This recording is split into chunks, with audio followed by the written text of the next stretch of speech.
Pagsawalan ng ating CCN FBI, Center Communication Network Incorporated. Pagsunod sa komunikasyon ng neutralidad, pagtupat sa paghatid ng balita, pagkawalang kinikilingan. CCN News Filipino News Channel TV.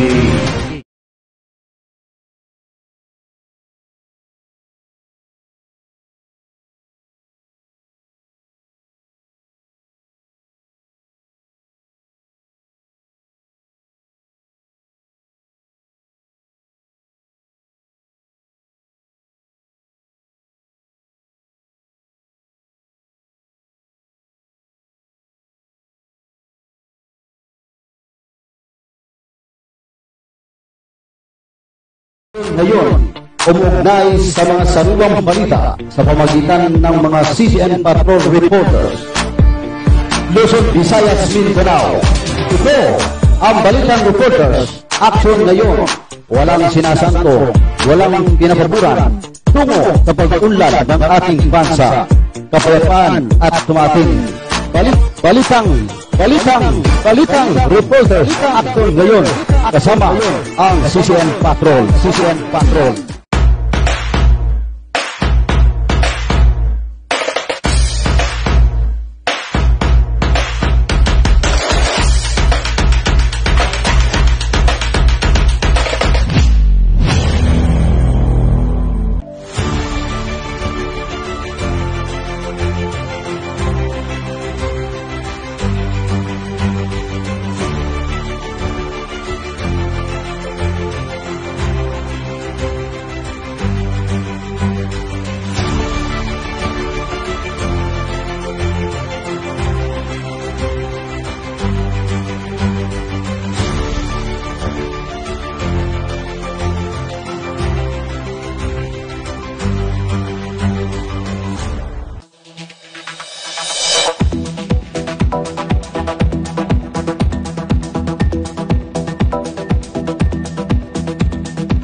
Okay, isang magandang hapon, Pilipinas! At narito naman po ang ating programang Balitang Reporters Action ngayon. At makakasama ninyo kami sa loob ng isang oras. Aba, mga kapatid, mga kaibigan, mga sister, yung nanonood, alam ko po na inantabayanan po ninyo ang aking live broadcast sa oras na ito. Dahil nakaproblema ho yung ating network ho. Dahil naaberya. At sabi ko po sa ating yung nagprograma kanina, yung pagbabalik tanaw ng ating salinlahi, hosted by Arman Archilias. Sabi ko po sa kanya, ikaw muna ang uupo sa oras ko. At siyempre ho mga kapatid, unang bungad, unang paksa, tayo po ay magtatalakay sa mga napapanong isyo. At siyempre ho yung ating mga CCN Patrol, alam po natin ay naghihintay ho sila na dyan ho, lalo na po dyan sa Cotabato. Antabay lang kayo ha. Tit Uyag at Nor Uyag, magkapatid ho yan. Masipag ho yan sila sa pag-report. Ayan mga kapatid, ang inyong lingkod, Mads Pangulima. At siyempre ho, ako po muna ay magbigay ng pagbati sa lahat ng ating mga kapatid na mga Muslim sa buong mundo. Assalamualaikum warahmatullahi ta'ala wabarakatuh. At sumatinawa ang kapayapaan at pagpapala habag ng ating dakilang tagapaglikha. Aba, talaga ho naman, kaya umupo po tayo mga kapatid. Dahil marami po tayong bubuksan na mga isyo. Lalo na po isyo sa ating nasyonal. May kaugnayan ho sa mga mga tiwali sa ating pamalaan. Yan ho, ngayon ho mga kapatid, ay araw ng Merkulis. Ang programang Balitang Reporters Action ngayon Ayan po mga kapatid, at programa ho ng inyong lingkod yan. Mantakin niyo ho mga kapatid, at ilang buwan na ho ay hindi ho nakasalang ang inyong lingkod. Alam niyo naman po kumbaga all around ho tayo. Pwede tayo sa labas, pwede tayo sa loob, sa lupalop ng Pilipinas. Dahil marami pong mga problema ho yung ating mga kapatid, mga kababayan po natin, na ika nga humingi ng tulong, support sa atin. Ayan ho mga kapatid At ito ho ay titingnan po natin yung ating text report po. Ayan, mamaya po tatanggap po tayo ng report sa ating mga CCN Patrol na gumagala buong Pilipinas o yan. Samantala mga kapatid, meron po tayong balita. Ito ho ay galing ho dyan sa Kumalarang, Zamboanga del Sur, at isa din ho sa ating news verifier na kumuha nito. At subalit kinunan ho natin dahil sila ay pumasok ho, nag-aaral ho sila para matuto ho sila sa agriculture. Ayan ito, pakinggan po natin ang video itong na nakuha po ng ating news verifier at ibinalita ho natin.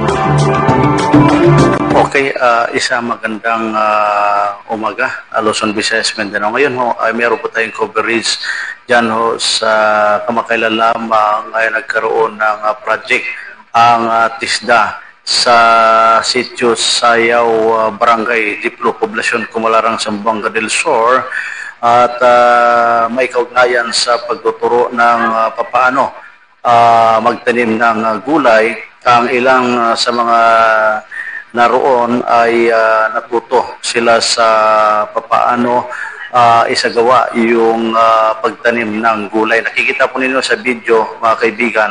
At sa katunayan po, iyan po ay ginawa ng batch 3 dyan ho sa may Sayaw, Barangay Diplo, Poblasyon Kumalarang, Zamboanga del Sur. Pagkatapos po nila na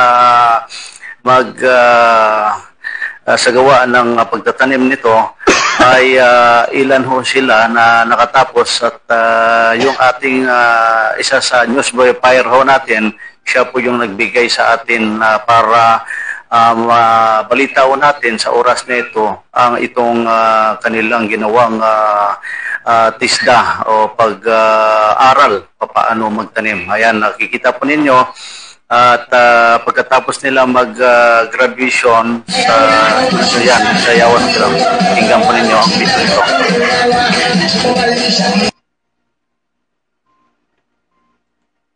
Ayan ho mga kapatid, ang kanilang ginawang nawala po yung ating background mga kapatid medyo hirap talaga. Ayan. Okay. At yun po yung panukala ng TISDA. At maraming salamat din ho sa TISDA ang ito ay worldwide ho yung kanilang pagtuturo sa mga kapatid, mga kababayan ho natin. Yan po yung panukala nila. At yung nakuha po natin na video kanina ay talaga ho namang natapos po sila. Yan po yung third batch. Ginanap po yan dyan ho sa may Sayaw, Barangay Diplo, Poblasyon Kumalarang, Zamboanga del Sur. At yung dalawa na yon, talagang magaling ho sila magpakiring pagkatapos sila mag-graduation sa pag-aaral nila sa papaano magtanim ng mga gulay. Ayan, natuto sila. Yun po yung mga lupain na kanilang tinaniman. Mabuti ho, papasalamatan din ho natin yung isa sa mga nag-sponsor dyan, yung malawak na lupa dyan na pinapagamit niya sa mga nag-aaral ng TISDA. At yun na, lumago na ho yung kanilang tinanim dyan. At yan po, isa sa mga yung news verifier natin na nakausap po natin, kapag sino pala ang nakapagtapos o nakagraduate ng pag-aaral, papaano yung magtanim ng mga gulay, may certificate sila. Pwede sila mag-apply ng trabaho sa ating ahensya man or sa private sector. Pwede sila magpasok ng trabaho. Nagagamit ho nila yan. Yan ho mga kapatid ha. Ito po ang sambungan ng bayan ha. Ayan ho mga kapatid at tayo po muna ay magbibigay ng patalastas sa ating himpilan.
Okay, at tuloy-tuloy po tayo sa ating programa.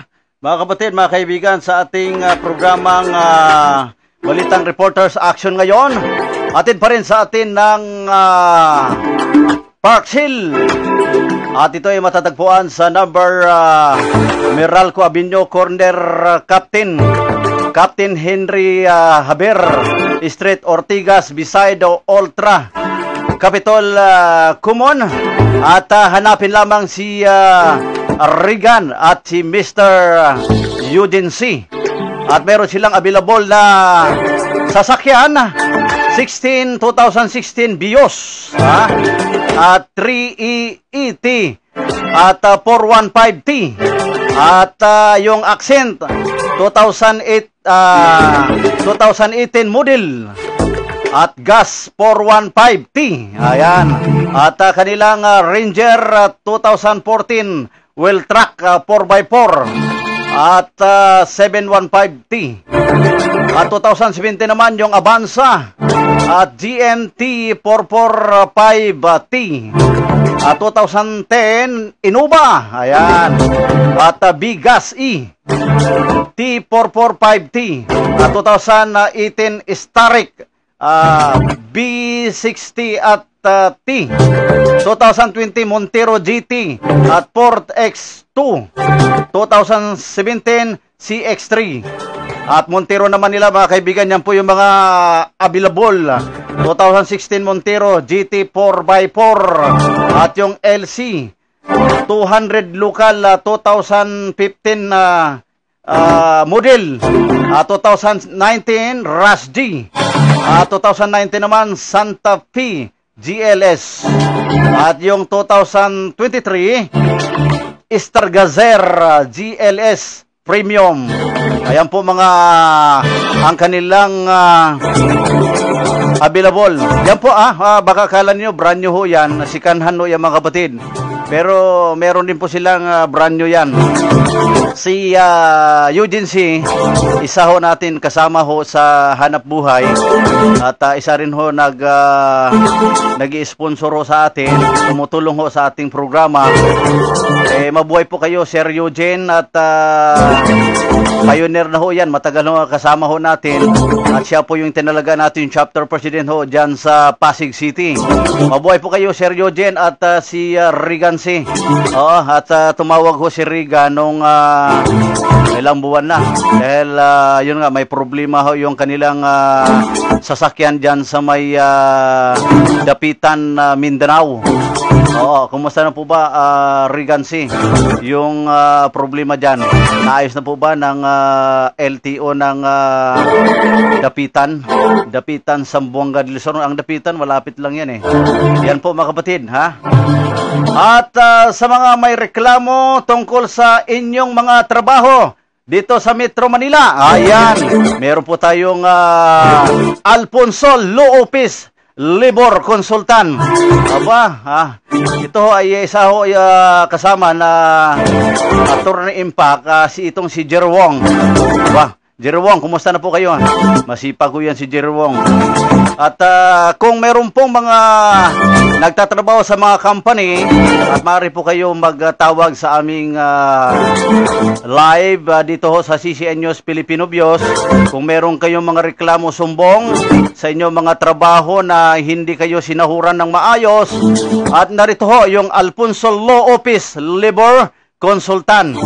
At maaari po kayo magtawag, mag-text sa amin kung kayo may mga reklamo na hindi maganda yung pagsahod sa inyo at hindi kayo sinahuran. Automatic, sa kanilang makakaya ay action agad sila. Yan po, at hanapin ninyo ang Alfonso Law Office Labor Consultant. At ang attorney impact natin dito ay si Jerry T. Wong. Jerry Wong, kumusta na po? At bising-busy o yan. At give free quotation now. Renew your CTPL Comprehensive Insurance. Aba, kay Jerry Wong naman ito yan po, kasama ho natin yan.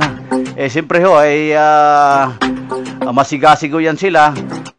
Tutulungan naman natin sila na i-broadcast yung kanilang mga company ho. Ayan, at get free quotation now. Renew your CTPL Comprehensive Insurance. We offer special rates for company, fleet vehicle. At ito po yung branches ng kanilang insurance ay 15. Abang marami ho yan At ito ho yung kanilang insurance. At medyo malayo.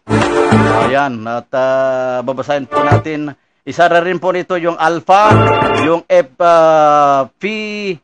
FPZ. Ayan. At yung Sterling. Yan. Pioneer. Yan po yung kanilang mga insurance. 15 po yung insurance nila. At sa lahat po ng ating mga nakikinig ho sa oras na ito, ay kung kayo po ay gustong magpasok ng insurance, na rin ho yung kanilang company. At maaari po kayo dito mag-chat o magtawag sa aming channel. Ayan ho mga kapatid. At meron pong report si Yusop Lapitan at hanapin po natin yung kanyang report at masipag po itong partner natin. Ayan, papasukin po natin. Yusop Lapitan, what's your report? Programa na rin pala dyan si Sister Maria. Ay, hindi pala. Yusop. Assalamualaikum warahmatullahi ta'ala. Ayan. Nagkakausap-usapan ngayon sa social media ang hindi pagkakasundo ng ating mga kongresman at senador hinggil ang impeachment ni Inday Sara Duterte. Nagbigay na ng kapasyahan ang Korte Suprema na wala umanong jurisdiksyon ang Senado upang ituloy ang hinahaing impeachment ni Inday Sara. Ngunit sa kabila ng kapasyahan ng Korte Suprema, mayroon pa rin mga kongresman at ilang mga senador na ayaw sumunod sa kanilang kapasyahan. Kaya nalulungkot ang sambayanang Pilipino dahil inaasahan ng bawat Pilipino na kung mayroon mang magpamalas ng tunay ng pagsunod at paggalang sa Korte Suprema ay walang iba kundi ang mga halal ng bayan tulad ng mga senador, kongresman at iba pang posisyon sa ating lipunan. Kaya hindi ho nawawala sa sambayanang Pilipino na mayroong mga sumusulungat at ayaw sumunod sa mga kapasyahan ng ating Korte Suprema at batas dahil na rin sa ating mga leader na sa kabila sila ang mangunguna sa pagsunod nito, ngunit nagpamalas pa sila ng hindi pagsang-ayon sa kapasyahan ng Korte Suprema. At yan ang balita mula dito sa CCN News Filipino Bios. Ito ang iyong CCN Patrol, Yusop Lapitan, nag-uulat.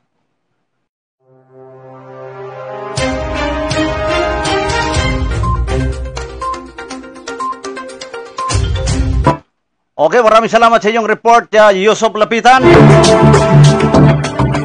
At masipag din ho yan si Yusop Lapitan sa kanyang report dyan ho sa kahabaan ng kung saan meet sa Metro Manila. Ayan ho mga kapatid. At meron po tayong balita, may kaugnayan din ho doon sa pananawagan ho ng ating kasama ho na si Acting President na si Dato Mor Imbalgan dyan ho sa may sitio Siwang, Barangay San Juan, Taytay Rizal. At makikita po natin yung kanyang broadcast. Ayan ho, at nakita po ninyo yung kanilang pananawagan at naabutan na ng baha yung kanilang mosque.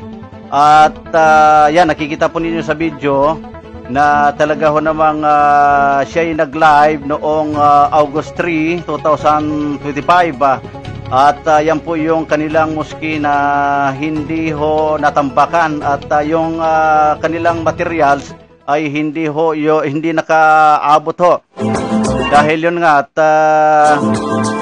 at humingi po siya ng tulong sa ating pamahalaan na matambakan yung kanilang mosque at yung kanilang Arabic school. Ayan ho yung kanilang pananawagan dyan ho sa sitio Siwang, Barangay San Juan, Taytay Rizal. At yan po yung samahang United Muslim Christian Brother Farmers Incorporated. At sana po ay matulungan po natin dahil kulang lang ho sa tambak yung kanilang mosque at kanilang Arabic school. At sana po ipananawagan po natin sa ating ahensya na maaksyonan, matulungan ho yung kanilang inaing dyan. Ayan ho, si Dato Mor Imbalgan, Acting President yan sa United Muslim Christian Brother Farmers Incorporated. At samantala ho, at meron pong ginanap na induction chapter dyan ho sa may dyan po sa may sitio.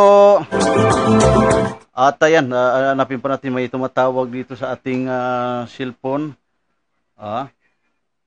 Ayan, at sino kayong tumatawag dito? Ayan. Ayan po mga kapatid. Ay nako. Ayan, at sino kayong tumatawag dito? Ayan, si Paring Ed.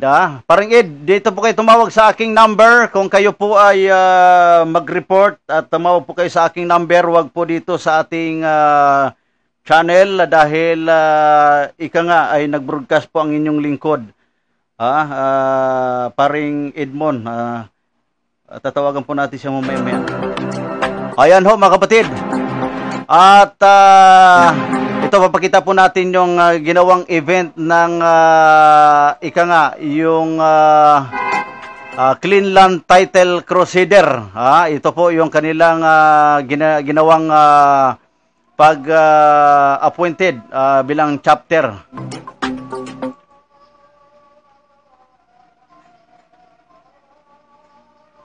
Ayan po At samantala nitong August 3, 2025, nagkaroon ng induction officer chapter sa may sitio Sapang, Kawayan, Notsagaray, Bulacan na tinalaga ng Cleanland Title Crusader Incorporated. Sa muno ng kailang presidente nito, si President Diosdado Lupis. At sa lahat ng opisyal ito, mabuhay po kayo. At siyempre, yung ating administrator ho ng Cleanland Title na si Ka Daniel Franisa, na isa din hong presidente ng Maharlika Cancer Recovery Team. Mabuhay po kayo, boss. At pasalamatan po natin yung ating presidente ng Cleanland Title Crusader Incorporated. Sa pumuno po ni Diosdado Lupis. Talaga ho namang naipalaganap na nila yung mithiin, vision, mission, goals ng Cleanland Title Crusader Incorporated. At marami na rin ho na tinalaga bilang chapter, lalo na dyan sa Taytay Rizal at sa Rizal at Bulacan chapter. At kumalat na rin ho nung anibersaryo ho ng Cleanland Title Crusader Incorporated ay naroon po ang inyong lingkod, ay talagang napakarami po yung pumunta doon, dumalo ng mga chapter ho natin. Yan ho. Sa ating mga nakikinig ho sa oras na ito, at pwede po kayo mag-comment at mag-text para mabasa ho ng inyong mga shout-out, ha, mga kapatid, mga kaibigan. Ayan ho, at ayan, may nanonood din po. Babatiin po natin si Norjana Vlog. Ayan, si Bong Tusok. Ayan, Bong, ang aking pamangkin yan, si Bong Ladyas Salasa. Pabati po. Nasaan po ba kayo, Bok, ha? At sana pupunta kayo dito. Iayos mo to yung ating dashboard, dahil inshallah nakabalik na ho yung ating channel. Binigyan po tayo ng 60 days na ika nga hindi muna natin magamit yung ating CCN News Filipino Bios. Kung may oras kayo, Bok, maaari po kayo pumunta dito sa ating himpilan para maiyas nyo po yung ating dashboard. Ayan, si Norjana Vlog, salam po. Waalaikumsalam at sumainawang kapayapaan. At report ni sino ba yan? Magre-report daw si paring Edmon, tatawagan po natin siya sa kanyang number at tumawag po siya sa ating dito sa ating channel at pwede kayo tumawag sa cellphone pare para ho dito ho tayo ayan, tatawagan po natin si paring Edmon. At hindi ka matawagan, pare. Ang inyong cellphone mukhang out coverage area daw. Paano yan, pare? Pwede kayo tumawag sa aking number 0965-122-0606. Ayan, pwede kayo tumawag dyan, pare. Ulitin ko po, pwede kayo tumawag sa aking number para makapasok po ang inyong report. 0965-122-0606. Ayan po yung ating numero, pare. Ayan, ulitin po natin. 0965-122-0606. Ayan, pwede kayo tumawag yan, pare. At alam ko po, napakaganda po yung report nyo dyan. Ayan po yung ating isa sa mga matagal ho natin kasama. Ilang taon na ho yan. Ay matagal na yan sa larangan ng mamahayag. Si parang Edmon. Okay, pare, tumawag po kayo dyan sa aking numero. Para, o di kaya, mag-voice record ka na para maipasok natin. I-send mo na lang. I-send mo na lang dito sa ating, ika nga, dito ho sa ating messenger. Ayan po.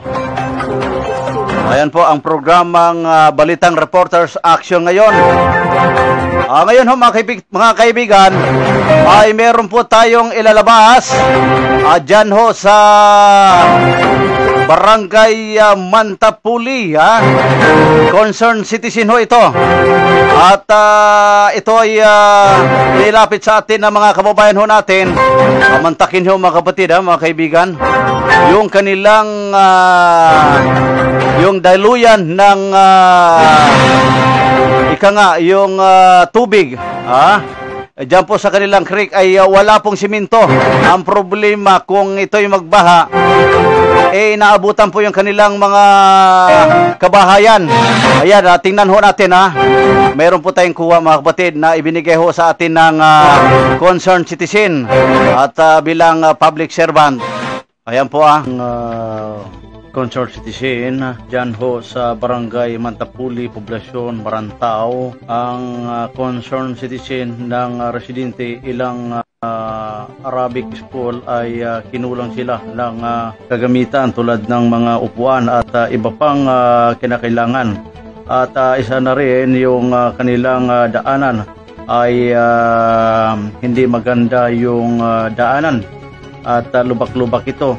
At yan, nakikita po ninyo sa ating channel yung kanilang kabahayan dyan ay malapit po sa creek. So, ang problema pag bumabaha, naabutan yung kanilang mga bahay. So dapat ito ay maiparating ito sa ating ahensya na sana naman po ay maaksyonan ito dahil kawawa po yung mga residente dyan at napakalawak po ng creek dyan at malapit pa sa kanilang bahay at ang problema pag magbaha yan ay talagang maabutan sila. Yan po yung kanilang pananawagan dyan at siguro kinapuso yung kanilang barangay dyan at munisipyo. Sana po yung makarating ito sa ating pamahalaan na matulungan at maaksunan ang inaing ng mga residente dyan. Kawawa sila. Ayan ho mga kaibigan ha. Ayan, may text po. Ayan. Baka kasi parang igmo na ito. Tatawagan na natin. Okay. Oh. Tatawagan.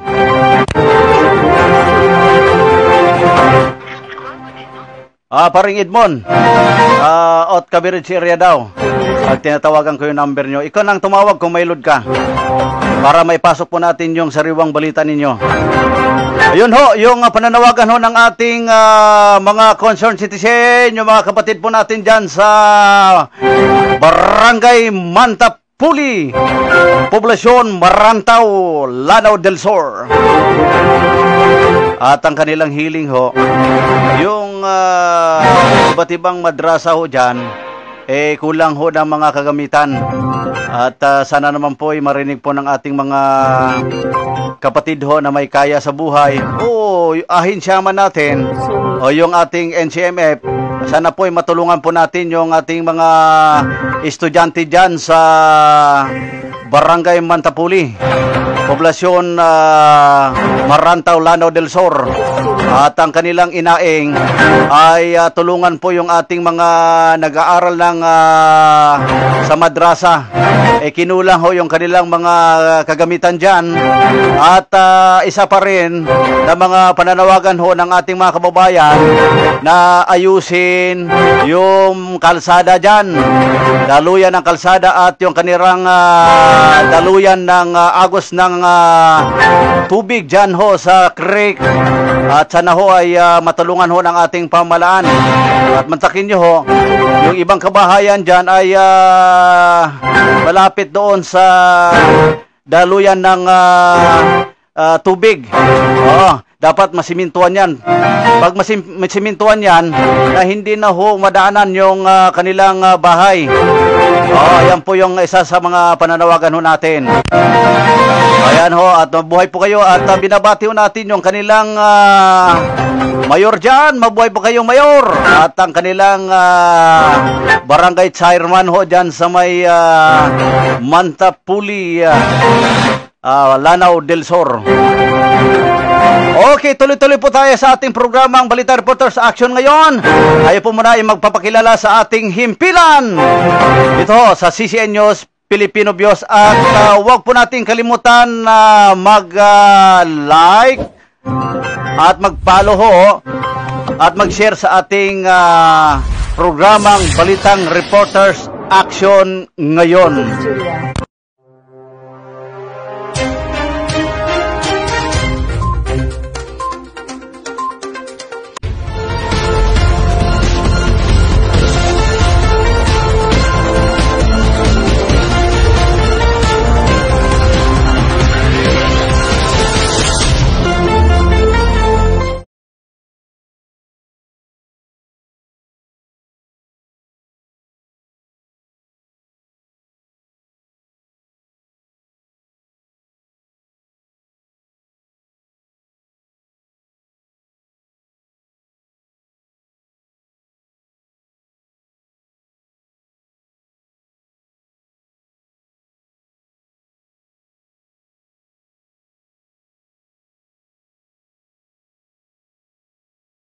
Ngayon, umugnay sa mga sariwang balita sa pamagitan ng mga CCN Patrol Reporters.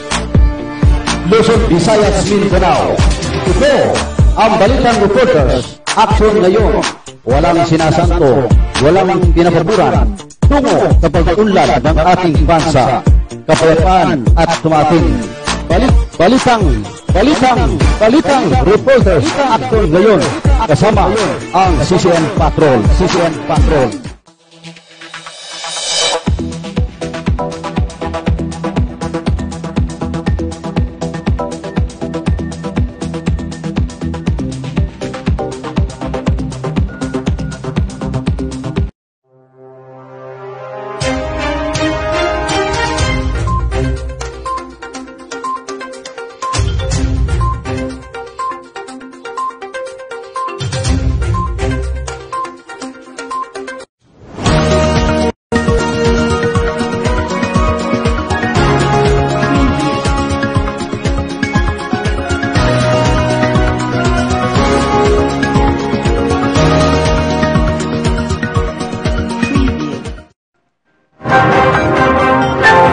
Okay, tuloy-tuloy po tayo sa ating programang Balitang Reporters Action ngayon. Ayan, tinawagan kita pare sa aking messenger. At mag-online kayo para tumawag kayo sa aking messenger sa CCN News Filipino Bios para maipasok po kayo sa ating live sa oras na ito. At meron po tayong balita mga kapatid, mga kaibigan. May kaugnayan ho sa PBBM. Pinirmahan ang batas dagdag werpa sa presidente. At ito po ang mga balita mga kaibigan. Pinirmahan ni Pangulong Ferdinand Marcos Jr. ang isang bagong batas na nagbibigay ng kapangyarihan sa kanya para balasihin at gawing simple ang mga proseso ng mga ahensya ng gobyerno upang maging mas mabilis ang pagtugon at empisyente ang paghatid ng serbisyo publiko sa ilalim ng Republic Act 12231 o mga Government Optimization Act. Binigyan ng kapangyarihan ang Pangulo na palakasin at pag-isahin o lusawin ang isang ahensyang may kahintulad na mga mandato habang pinoprotektahan ang kapakanan ng mga lingkod bayan. Inalis ng batas ang mga ahensyang nagdodoble lamang ang trabaho at gawing simple ang mga proseso kasabay ang pagsulong ng dililisasyon at e-governance. Ayan, at binigyan ng kapangyarihan ng Pangulo na busisiin ang mga programa ng ahensya na maraming namang ipinapatupad ng lokal na pamahalaan at pribadong sektor at ilipat ang trabaho sa iba pang ahensya kung kinakailangan. At may kapangyarihan din ang bagong batas na bumuo na mag-deactivate ang ahensya batay sa rekomendasyon ng bagong tatag na community at optimizing the executive branch sa bumuno ng executive secretary. Sakop ng batas ang lahat ng ahensya ng hekutibo, kabila ng mga departamento, bureau, ang mga tanggapan at iba pang opisina na sa ilalim ng mga government at government on the control corporation.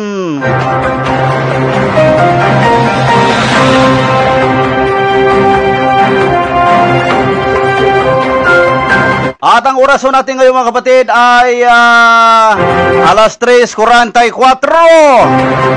At yan ho, at alam po natin mga kapatid, meron pong lumapit sa atin.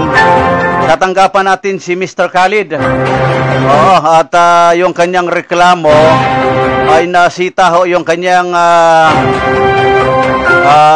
BIOS. Ayan, at ayan po si Edmond. At tumawag po kayo, Edmond. Wala ba kayong load sa cellphone? Bakit yung cellphone ninyo hindi matawagan? Tawag na tawag po ako sa inyo. Wala. Baka may problema yung network ng iyong cellphone. Tumawag po kayo sa aking messenger sa CCN News Filipino Bios. Malapit na po ang ating oras, paring Edmond. Meron lamang po tayo natitirang 15 minuto. At naka-open naman yung ating cellphone, paring Edmond. Mahirap po yung mag-live ho tayo dito. All around po tayo dito, ha. Yan ho. At siyempre yung nakikinig po ngayon sa oras na ito, at call me Edmond Pangilinan. Ikaw pong tumawag, paring Edmond. Oo, grabe naman, tinatawagan po natin, hindi matawagan si paring Edmond. Ayun po, tuloy-tuloy po tayo sa ating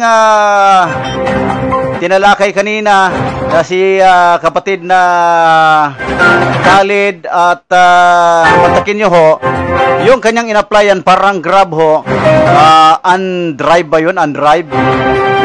Pumasok siya doon. Sabi nung company na kanyang pinasukan, kahit temporary pwede daw magbiyahe. Yung problema, nahuli ho yung ating kapatid. Hindi niya alam at nakahuli sa kanya LTO mismo, ha?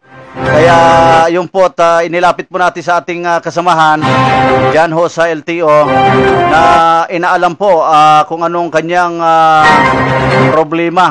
Dahil kumpleto di umano siya ng dokumento, ang problema lamang yung kanyang undrive na in-applyan niya ay temporary. Sinabi po niyang kanyang company na pwede gamitin. Aba, yun, natikitan siya ng LTO na sabi di umano ng LTO ay kolorom. Kolorom yung kanyang sinasakyan na BIOS ba yun, Khalid? At alam ko po, nakikinig po si Khalid ngayon sa oras na ito. Kung kayo po ay may oras, Mr. Khalid, maaari po kayo tumawag para kayo ay aming makapanayam sa oras na ito. Itong programang Balitang Reporters Action ngayon. Ayan po yung problema ni Khalid. Inshallah, God's will, kung ipagkaloob ng ating dakilang tagapaglika na ipaayos ho natin yung problema ng inyong sasakyan para kayo po ay makabiyahe sa oras na yan. Kawawa din ho, tambay siya kasi yan po yung sasakyan na yon ay kinuha niya sa company, minulugulugan niya. Paano, nasita siya, na-impon yung kanyang sasakyan, hindi na makabiyahe. May pamilya na rin yan, si Khalid. At siyempre yung kanyang kasamaan po, si Datunot. At binabati natin yung kanyang kaibigan, yung kanyang Vice President ng BDRA. Yung kanilang Riders Group. Yung presidente nito na si Sultan Datunot Lidasan. Alam ko po, nanonood po kayo dyan ho sa Taguig City. Ayan, at siyempre ho, yung mga hindi ko pa nabati sa lahat po ng ating mga kapatid na dyan ho sa iba't ibang bansa, nanonood sa oras na ito, binabati ko po kayo ng Assalamualaikum warahmatullahi wabarakatuh. At sa lahat po ng mga may mga reklamo sumbong at maaari po kayo magtawag sa ating programa para makalampag po natin ang inyong mga reklamo sumbong, yung mga kababayan po natin na inaabuso ng kanilang amo. Narito yung ating programa. At siyempre ho, yung ating mga chapter ho, Luzon, Visayas, Mindanao, dyan ho sa Bacolod chapter, si Marlene Solomon. Kumusta na po? Kumusta na po kayo yan? At hindi kayo nagbigay sa akin ng update. At sana po ay matraining ho natin ng inyong chapter dyan para magbigay sila ng update. At mamaya-maya po mga kapatid, tatawagan po natin si Tito Yaga dahil sila po ay magbibigay ng report sa oras na ito. At lalo na ho yung kanyang kapatid na si Nor Uyag. Yan, si Nor Uyag ay nakikinig po ngayon sila. At tatawagan po natin sa kabilang linya kung ano po yung kanilang report sa oras na ito. Okay, kumusta na po kayo dyan? Hello, kumusta na po kayo dyan? Hello? May report po tayo sa kay Nor Uyag. Nor Uyag, go ahead, say report. Pasok! Go ahead. Go ahead. Okay, meron po tayong report mula po dyan sa Cotabato City, si Nor Uyag. Nor, go ahead. Maraming salamat, Mads Panguliman. Okay. Isang tagumpay na kamo ng pamilya Mubas matapos makapasa si Prince Yusuf Mubas sa Project Engineer Accreditation Exam ng Department of Public Works and Highways noong nitong Hulyo 5, 2025. Si Prince Yusuf ay isang engineer na may hawak ng mga titulo na Registered Master Plumber, Materials Engineers, Master of Public Administration at Project Professional Engineer. Ayon sa ulat, nasa 711 ang nakapasa sa nasabing pagsusulit. Ang mga nakapasa ay opisyal ng kinilala bilang mga accredited DPWH contractors at professional project engineers. Ang tagumpay ni Prince Yusuf ay pinagdiriwang ng kanyang pamilya na nagpapahayag ng kanilang matinding pagmamalaki sa kanyang nagawa. Isang inspirasyon siya sa mga kabataan na nagnanais na magtagumpay sa larangan ng engineering. Mula dito sa JP Garden Hotel and Restaurant ng Ribucan Sultan Kudarat, Maguindanao del Norte, ako si CCM Patrol 1022 Nor Uyag, nagulat para sa programang Balitang Reporters Action ngayon ng CCN News Filipino Views.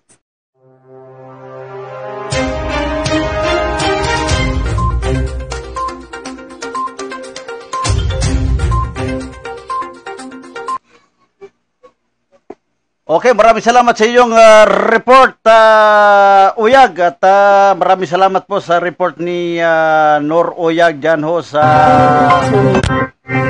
Cotabato City. Masipag ho yan. At mamaya-maya naman, tatawagan din natin si Tit Uyag kung ano ang kanyang report dito ho sa ating programang Balitang Reporters Action ngayon. At papasukin po natin at dahil meron silang daladalang balita sa oras na ito at inaanap po natin yung report ni Tit Uyag. Ayan po mga kapatid. Itatay po muna natin yung kanyang cellphone. Ayan, at papasukin po natin siya sa oras na ito. Ayan, nawala po. Tit Uyag, kung kayo po ay pwede kayo tumawag sa aking cellphone or messenger. Medyo hirap po tayo maghanap. Ayan, tuloy-tuloy po tayo sa ating programang Balitang Reporters Action ngayon. Samantala, meron po tayong balita. May kaugnayan sa Supreme Court. Mga kumpiyansa sa PISA, hindi lubusang bat-free. At ito po ang mga balita. Nilinaw ng Supreme Court na ang mga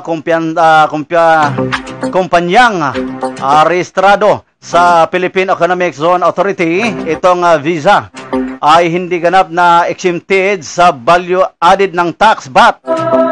At ito ang naging decision ng Supreme Court sa kaso ng Coral Bay Nickel Corporation, isang PISA-registered firm na humiling sa VAT refund mula sa Bureau of Internal Revenue, itong BIR, para sa isang NFAT VAT na babayaran ito sa mga produktong ginagamit sa labas ng PISA pero nasa loob pa rin ng Pilipinas.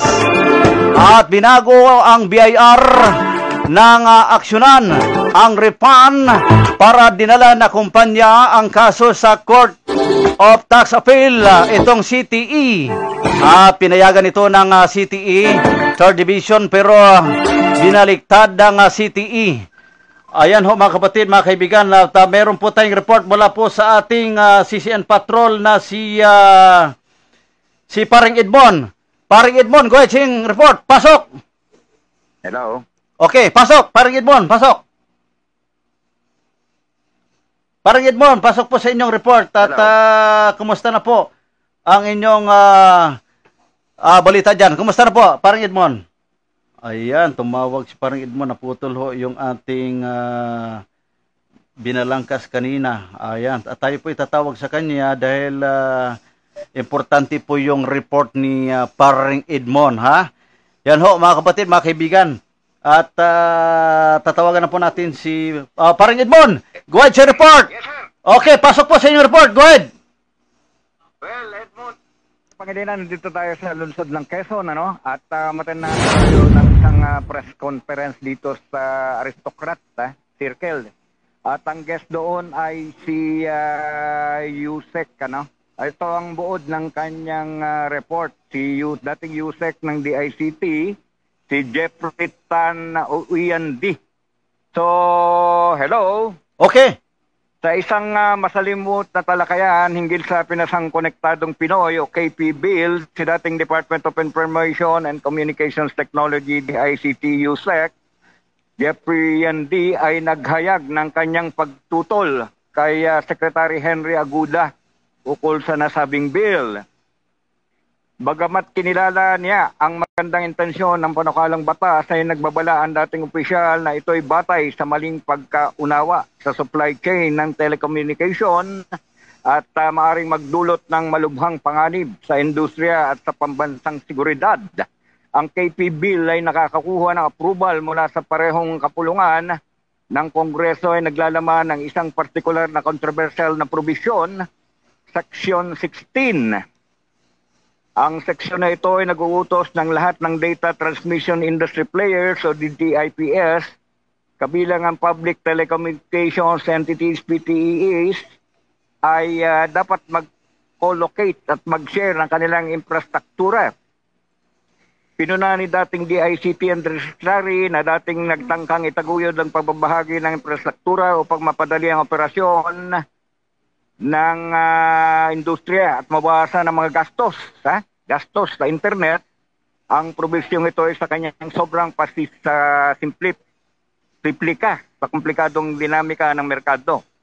At ito ang kanyang request. Number 1, kulang na regulasyon ng mga proyekto sa pag-unlad. Ang KP Bill ay hindi nakatuon sa labis na mga bayarin na sinisingil ng mga mall at mga real estate developer para sa infrastruktura ng telekomunikasyon at overlook nito ay maaring hadlangan ng mga PTEs o PTES na epektibong pagbibigay ng serbisyo sa mas maraming consumer. Number 2 ay mahihinang mga provisions para sa pagpapatupad. Number 3, scientificong hamon sa pandaigdigang regulasyon at panganib sa pambansang seguridad. At excuse me. At ang number 5 ay mga alalahanin sa operasyon ng satellite.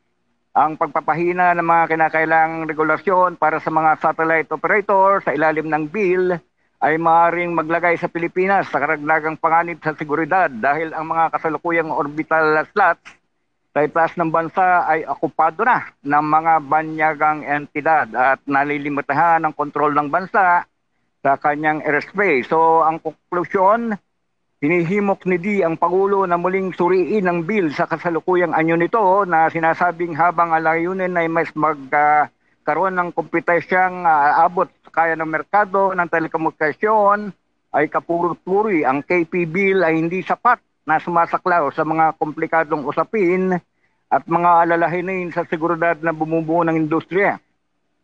At anya, dapat isagawa ang isang mas komprehensibong pag-aaral bago tapusin ang batas na maaaring magkaroon ng pangmatagalang epekto sa hinaharap na industriya ng telekomunikasyon sa ating bansa. Edmund Samaniego Pangilinan mula sa lungsod ng Quezon.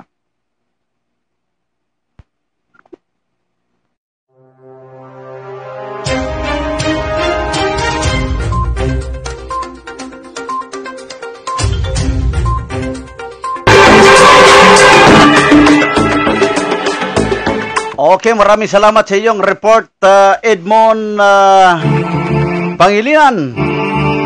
Ayan, kanina ho yung meron silang coverage dyan sa Quezon City.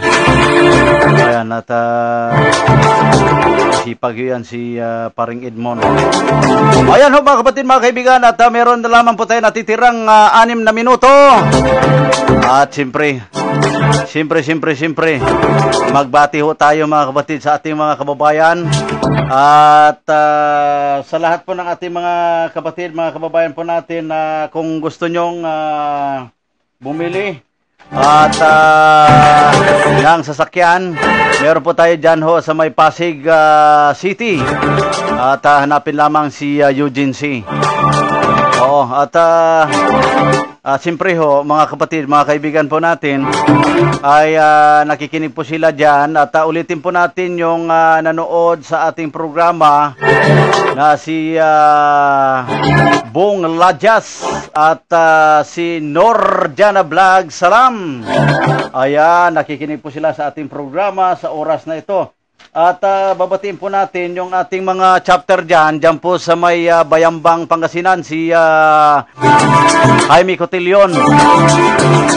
At yung ating chapter dyan sa Pampanga, si paring Romy Santos. At dyan naman sa Bulacan, nariyan din ho si Ustad Umar Tahir. At kasama na rin ho si Jojo Ramirez. Yung kanyang vice chapter na si Eagle. Eagle, ano ba yung apelido ni Eagle? Ang pangalan mo ba yan, Eagle? Parang ibon eh.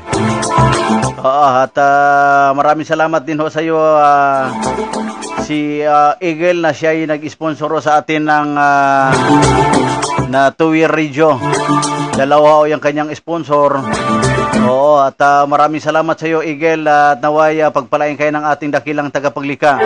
At sa lahat po ng ating, dyan po sa chapter po natin dyan sa Basilan, si Amin Lipugo, at si Chairman Abduho, Jamil Abduho. Siyempre si Chairman naman, si Pinya Maulani, yan, sa may barangay Limbo Candis. Si Chairman Abdo naman, barangay ano ba itong barangay ni Chairman Abdo ho? Barangay Pumadsakin. Ayan. At balita ko ho, yung ating news verifier na si Marwan Osman, ika nga, sabi niya na may karamdaman na si Jamil Abdo. Chairman, magpagaling po kayo. Yang chairman na yan, matagal na ho siya chairman dyan sa kanyang barangay. Mantakin na ho, ilang taon na siya, chairman pa rin, na walang katalo-talo. So, ibig sabihin, ay magaling siya magdala ng kanyang barangay. At lalo na rin ho, si Chairman Pinya Maulani, ay siya pa rin yung chairman ng nasabing barangay dyan ho sa may Limbo Candis, Sumisip Basilan. At yung ating city director ho, si Naldo Jaital, at matagal na ho na pumanaw na. Yan po yung ating laging nagbibigay sa atin ng update dito ho sa ating programa. At bawat program ho ng ating mga broadcaster ng bayan ay nagbibigay po sila ng update. Ayan ho. Ayan, at meron lamang po tayong ituloy po natin yung balita. May kaugnayan ho sa Supreme Court, mga kumpanya sa visa ditong lubusang bat-free. At nilinaw ng Supreme Court na ang kumpanyang rehistrado sa Philippine Economic Zone Authority ay ginanap sa exempted sa value added ng tax VAT. At ito ang naging desisyon ng Supreme Court sa kaso ng Coral Bay Nickel Corporation, isang PISA registered firm na humiling sa VAT reform mula sa Bureau of Internal Revenue, itong BIR, para sa input VAT na bayaran nito sa mga produktong ginagamit sa labas ng PISA pero sa loob pa rin ng Pilipinas. At binago ng BIR na aksyonan ang refund, kaya dinala ng kumpanya ang kaso sa Court of Tax Appeal, itong CTE. Pinayagan ito ng CTE 3rd Division, pero binalagtad ng CTE and bank na nasabing zero rated ang mga binili ng Coral Bay Kaya hindi ito dapat bigyan ng refund.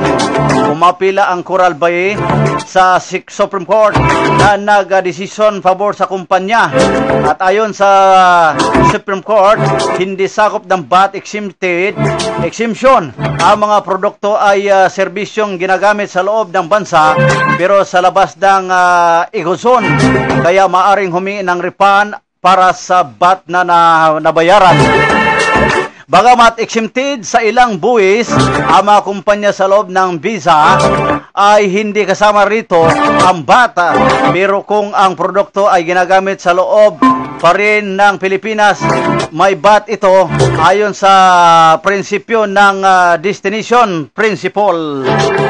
Yan po ang ating balita sa oras na ito. At kinulang ho tayo ng oras, mga kapatid, mga kababayan, ay kung kayo po ay nanonood sa ating mga programa, at pasasalamatan po natin yung ating mga listener, at naway wag po kayo magsawa sa aming programa. Ay tuloy-tuloy po ang aming programa ay mula Lunes hanggang Sabado-Linggo. Ang programa na yan, talaga ho namang ang inyong lingkod talagang napaka-busy ho. Kaya ipagpumanhin po ninyo yung ating mga kapatid ho natin, yung ating mga chapter, yung news verifier natin, correspondent natin, na sana po ay tuloy-tuloy po ang inyong suporta. Mag-share lang po kayo, mag-share, mag-follow sa ating live broadcast. Ayan, i-follow, i-like at i-share para marami po makapalo sa ating programa. At sa lahat po ng ating mga kababayan, kung kayo po ay may mga reklamo sumbong, ay narito po ang inyong lingkod. Kung gusto niyo yung i-cover, ay pupunta namin yan. Basta ihanda ninyo ang inyong mga reklamo o mga ebidensya para i-publish po natin, broadcast po natin ang inyong mga reklamo sumbong. Yan po mga kapatid, at tayo po ay tapos na ho yung ating programa. Sa muli ay maaari po tayo magkikita-kita sa ganitong oras, ganitong araw. Ang programang Balitang Reporters Action ngayon, ang inyong lingkod, Mads Pangulima, sa isang oras ho yan mga kapatid. Ayan ho, at naway at tayo po ay mag-iwan ng pagbati sa lahat. Assalamualaikum warahmatullahi ta'ala wabarakatuh. Sumatinawang kapayapaan at pagpapala habag ng ating dakilang tagapaglikha. Mabuhay po ang sambayanang Pilipinas.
Umugnay sa mga sariwang balita sa pamagitan ng mga CCN Patrol Reporters. Luzon, Visayas, Mindanao. Ito ang Balitang Reporters Action ngayon. Walang sinasanto, walang pinapaburan tungo sa pag-unlad ng ating bansa, kapayapaan at tumating. Balitang Reporters Action ngayon kasama ang CCN Patrol.